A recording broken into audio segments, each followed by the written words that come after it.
Atas takdir itu kan sudah ditentukan ya Mas ya, tentang hidup dan mati seseorang, mau dilahirkan kapan dan dimatikan kapan, itu sudah ketentuan dari Yang Maha Kuasa, katanya begitu Mas Wahyu. Setuju atau tidak sih Mas Wahyu tentang pendapat yang seperti ini? Tidak Mas ya.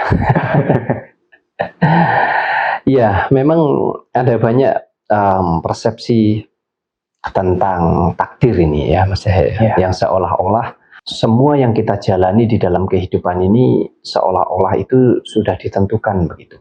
Artinya ada yang mengatakan sudah digariskan.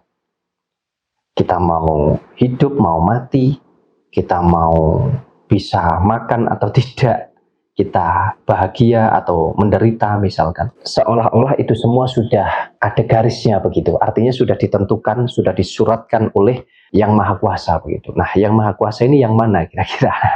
Tuhan yang mana ini yang mengatur takdir itu? Kenapa saya katakan saya tidak setuju? Tentunya ini juga tidak langsung ditelan mentah begitu saja Mas Yahya. Kalau kita bicara tentang kehidupan ini, sejatinya hidup kita itu abadi Mas Yahya. Jadi kehidupan di jagat raya atau di alam semesta itu abadi. Ya memang sudah hidup dari dulu gitu. Nah, kemudian yang baru dikatakan hidup itu adalah ketika ada wadah yang baru terbentuk. Satu contoh, ada bayi baru lahir, itu kan wadah daripada kehidupan. Oh, ada pohon baru tumbuh. Oh, ada binatang baru melahirkan misalkan. Ya, sehingga hal-hal yang baru ini dikatakan ini baru saja menjalani hidup, kurang lebih begitu. Tapi kehidupan itu sendiri sejatinya sudah ada. Nah, kemudian kalau kita bicara tentang kematian, yang mati itu cuma wadahnya Mas Yahya. Kehidupan kita ini abadi, nggak pernah mati. Yang mati cuma wadahnya. Yang mana wadahnya kalau di dalam diri kita? Ya tubuh fisik ini. Tubuh fisik ini mati manakala sudah tidak bisa lagi berfungsi. Nah, prosesnya macam-macam. Ada karena sakit, ada karena kecelakaan. Ada yang dalam keadaan sehat pun bisa mati. Karena apa? Apakah karena sudah dibunuh oleh Tuhan begitu? Tidak. Apakah karena memang sudah digariskan hanya segitu usianya? Atau meninggalnya harus melalui proses-proses yang demikian? Seperti hanya kecelakaan dan lain sebagainya? Nah, ini kalau kita bicara pakai logika tentu kan seolah-olah Tuhan ini jadi jahat banget begitu. Ya, kenapa kita yang diciptakan harus dibunuh atau dimatikan lewat kecelakaan pesawat, lewat kecelakaan kereta api, mobil, dan lain sebagainya. Ini kan hal-hal yang saya rasa tidak sejalan ya dengan keyakinan kita tentang ketuhanan yang selalu kita gambarkan sebagai wujud daripada kebaikan itu sendiri. Kalau takdir itu memang sudah ditentukan, untuk apa kita bekerja keras, untuk apa kita berobat, misal kita sakit, kan itu menjadi gak berguna ya Mas, kalau memang takdir itu sudah ditentukan. Ya, jadi ini untuk saya pribadi ya. Takdir itu adalah hasil akhir atau bisa dikatakan garis finish. Ya, sedangkan nasib itu adalah proses. Nah, istilah-istilah ini tentu saja manusia yang membuat Mas Yahya, bukan Tuhan begitu ya. Jadi kalau sudah menemui garis finishnya dikatakan, oh ya takdirnya segitu. Oh itu sudah garisnya segitu gitu Mas Yahya. Nah padahal seharusnya cara berpikir kita ini tidak sesempit itu begitu. Satu contoh apa yang dikatakan oleh Mas Yahya tadi. Ketika kita sakit, kenapa kita harus bingung berobat? Bukankah kalau memang sudah ada takdir yang sudah ditentukan, sudah digariskan tentang kita nanti bisa sehat atau mati, berarti harusnya kita hanya tinggal menunggu begitu. Iya.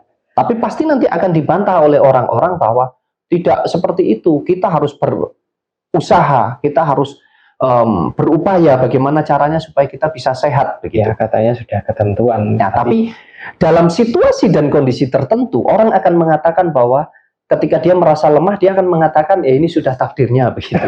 Dia menghadapi masalah, dia kecelakaan, ini sudah garisnya begitu. Padahal disinilah kita ditugaskan untuk kita itu selalu waspada, selalu berhati-hati, selalu mempertimbangkan di dalam kita menjalani kehidupan kita. Supaya apa? Ya kita bisa meminimalisir semua resiko-resiko.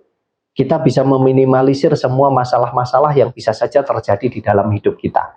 Jadi nasib adalah sebuah proses perjalanan itu tadi menuju garis finish, dan garis finish itu adalah takdir.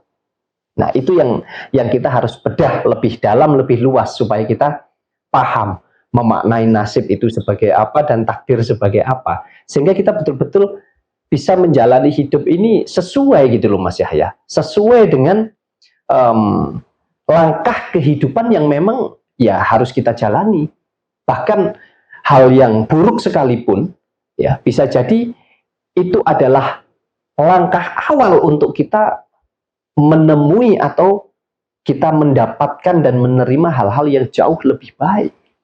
Demikian pula sebaliknya, bisa jadi kita di awal menerima kebaikan, tapi karena kita nggak hati-hati, sesungguhnya kebaikan ini adalah jebakan, bahwa kita akan masuk ke dalam jurang yang sangat tidak baik sekali gitu loh. Ya. Artinya ya semua tergantung kita saja menjalani hidup ini. Ya, artinya takdir itu tergantung dari proses yang kita buat sendiri ya Mas. Oh, ya, tentu. Termasuk tentang umur panjang Mas. Ini bagaimana Mas caranya agar kita umur panjang Mas?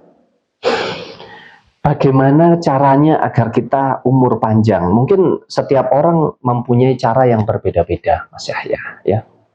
Ada yang mengatakan bahwa kita tidak ikut punya tentang umur ini.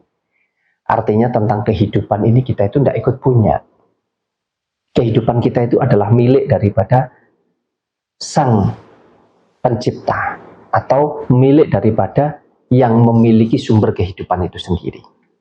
Nah, kita ini hanya punya hak atas tubuh fisik kita ini. Kita punya hak atas wadah jasmani ini. Ini kan wadah ya Mas Yahya. Ya. Isinya kan yang membuat kita hidup. Nah, itu kan yang abadi. Tidak akan pernah mati, tidak akan pernah hilang. Dia akan selalu hidup, selalu ada, selalu kekal abadi. Yang nggak kekal, yang bisa musnah, bisa hilang, bisa mati, ada masa berlakunya, itu adalah wadah fisik ini. Tubuh fisik kita ini Mas Yahya. Nah, kalau Mas Yahya tanya, bagaimana caranya supaya kita bisa berumur panjang begitu? Saya secara pribadi mungkin pakai contoh hidup kita ini tentang gelas dan air saja. Jadi kalau kita ingin supaya gelas dan air itu bisa tetap terus menjadi satu, ya, maka kita harus merawat dua-duanya Mas Yahya. Tidak cukup kita hanya merawat gelasnya atau cawannya saja, tetapi kita juga merawat airnya. Jadi kalau gelasnya dirawat tapi airnya dibiarkan kotor, maka air yang kotor ini akan merusak daripada cawan atau gelas tersebut. Sehingga gelas itu, karena gelas ini ada masa berlakunya. Tapi kalau air nggak ada masa berlakunya Mas Yahya. Air ya abadi, tetap air. Mau dirubah seperti apapun ya tetap air. Tapi kalau gelas ini ada masa berlakunya gitu Mas Yahya. Artinya gelas ini itu bisa mengalami korosi, bisa pecah. Kualitasnya tergantung penciptanya, tergantung pabriknya. Makanya berbeda-beda bentuk, berbeda-beda warna, berbeda-beda ukuran, berbeda-beda kualitas dan lain sebagainya. Intinya gelas ini atau cawan ini ada masa berlakunya. Makanya kalau kita taruh di tempat sembarangan, maka dia akan mudah terjatuh, bisa disenggol macam-macam sehingga dia mudah terjatuh dan mudah pecah. Sehingga terpisahlah air dan gelas tersebut. Nah, sebaliknya, ketika kita hanya fokus untuk merawat gelas, tapi kita nggak fokus merawat air, hal yang sama juga akan terjadi. Jadi dua-duanya ini memang harus kita rawat. Airnya senantiasa dijaga, dirawat kebersihannya, kejernihannya, supaya manfaatnya tetap bagus, tetap maksimal. Dan gelas ini juga dijaga, dirawat, supaya fungsinya juga tetap maksimal. Ya, pasti akan awet gitu loh Mas Yahya. Sama halnya dengan tubuh kita. Nah, tubuh kita ini kan terdiri dari dua unsur. Yang satu fakta, yang satu goib. Yang fakta yang mana ya? Tubuh fisik ini. Ini perlu sekali kita jaga, kita rawat. Masa pingin panjang umur tapi ini diisi racun terus? Nggak dijaga kesehatannya. Mulai dari kebersihan, makanan, minuman, aktivitas, istirahat, pola hidup secara keseluruhan, ya enggak ketemu. Betul enggak? Betul. Artinya tubuh fisik ini perlu kita jaga, perlu kita rawat. Kalau teman-teman, dulur-dulur semuanya, kepingin tubuhnya itu awet, kan begitu, supaya nggak cepet nggak cepet rusak. Biarpun mau dijaga, mau dirawat sebagus, sebaik apapun, ini tetap ada masa berlakunya. Ya, ada masa berlakunya, pasti akan merapuh, akan menua dan lain sebagainya. Ya itu yang disebut masa berlaku itu tadi, ada batasannya gitu Mas Yahya. Ya kalau kita rawat ya tentu akan jauh lebih panjang dari biasanya ya. Kalau dirawat, tubuh fisik ini kalau dibiarkan nggak dirawat, pasti akan cepat tua, akan cepat lemah. Fungsinya nggak bisa maksimal. Tapi kalau dirawat, pasti bahkan sampai usia 70, 80 mungkin masih seger Mas Yahya. Masih bugar, masih berfungsi dengan baik semuanya. Ini sudah banyak contohnya. Dan itu sangat nyata sekali. Demikian juga dengan unsur yang bersifat gaib yang ada di dalam diri kita. Kalau tubuh fisik ini diibaratkan cawan atau gelas, maka yang bersifat gaib di dalam diri kita yang disebut kehidupan ini adalah, kita ambil contoh perumpamaan sebagai air itu tadi. Artinya apa? Ada kehidupan raga, tubuh fisik ini, dan ada kehidupan jiwa. Yang mana kehidupan jiwa juga perlu kita rawat dan kita jaga. Kebersihannya, kejernihannya, kemurniannya, supaya tetap terjaga dan terawat Mas Yahya. Nah dengan cara apa? Ini kalau mau dikembangkan lagi, kita ini loh dikasih mesin itu cuma 2 di dalam tubuh kita Mas Yahya. Mesin untuk mengurusi hal-hal yang fakta yang sangat nyata sekali. Untuk keberlangsungan hidup yang fakta, itu ada di dalam otak.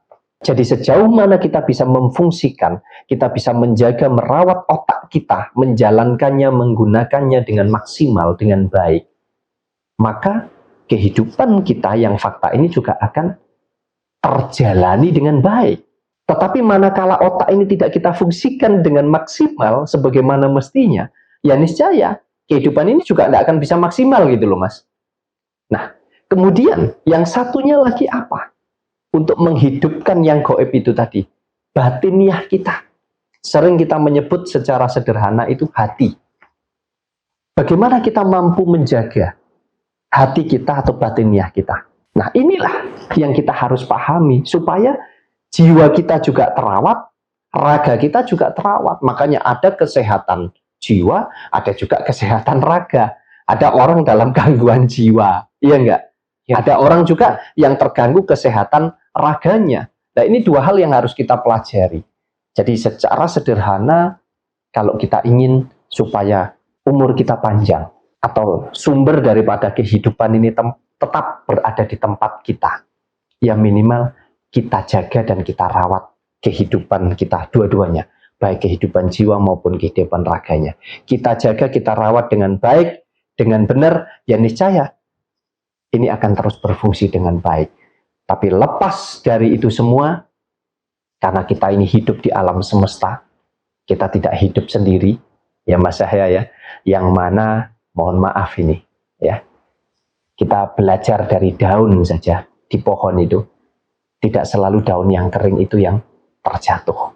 Tapi bisa jadi daun yang masih baru tumbuh saja terjatuh, bahkan rantingnya patah dan lain sebagainya. Nah, ini pelajaran hidup.